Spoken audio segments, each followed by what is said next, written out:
Hello बच्चों, और question is here. Read the following four statement and mark the option that has both correct statement. Okay, देखते हैं कि करके MTP was legalized in 1971. बिल्कुल medical termination of pregnancy act है जो 1971 के अंदर लीगलाइज्ड हुआ। कुछ स्पेसिफिक कंडीशंस के साथ ही MTP की परमिशन दी जाती है, जिसे हम दूसरे शब्दों में क्या कहते हैं, इंड्यूस्ड एबॉर्शन भी कहते हैं। इसके अंदर क्या करते हैं हम, जो ट्रेन डॉक्टर होता है वो डेवलपिंग एम्ब्रियो को क्या करता है, डिस्ट्रॉय करता है।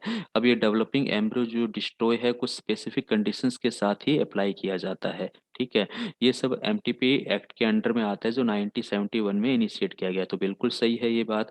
नेक्स्ट हम बात करते हैं इनएबिलिटी टू कंसीव और produce children even after 2 years of the unprotected sex cohabitation is called infertility. ये भी बिल्कुल सही है। 2 years के लॉन्ग ड्यूरेशन पर अनप्रोटेक्टेड सेक्स करने के बाद भी वुमेन अगर प्रेग्नेंट नहीं होती तो इनफर्टिलिटी को कोज करता है। ठीक है, तो ये स्टेटमेंट भी सही है। Surgical method of contraception prevent gamete formation, ये गलत हो गया। गैमीट फॉर्मेशन तो होगा, लेकिन यहाँ पर जो गैमीट का मूवमेंट है वो ब्लॉक हो जाता है। गैमीट मूवमेंट हमारा क्या हो जाता है, ब्लॉक हो जाता है। स्पर्म मूव नहीं कर पाता क्योंकि वास्ट डिफरेंस को कट कर दिया जाता है। ओवा इसलिए मूव नहीं कर पाया था क्योंकि फैलोपियन डक्ट को कट करके टाइट कर दिया जाता है, तो इनका हम पैसेज प्रिवेंट कर देते हैं। तो ये स्टेटमेंट हमारा गलत हो रहा है। नेक्स्ट हम बात करते हैं MTP are relatively safe up to 12 week of pregnancy. Yes, up to हम 3 मंथ तक इसको क्या कहते हैं, सेफ पीरियड कहते हैं या फर्स्ट ट्राइमेस्टर भी बोलते हैं। तो हमारा A B and D statement, ये 3 स्टेटमेंट सही जाते हैं, यानी कि ऑप्शन ए बिल्कुल सही है।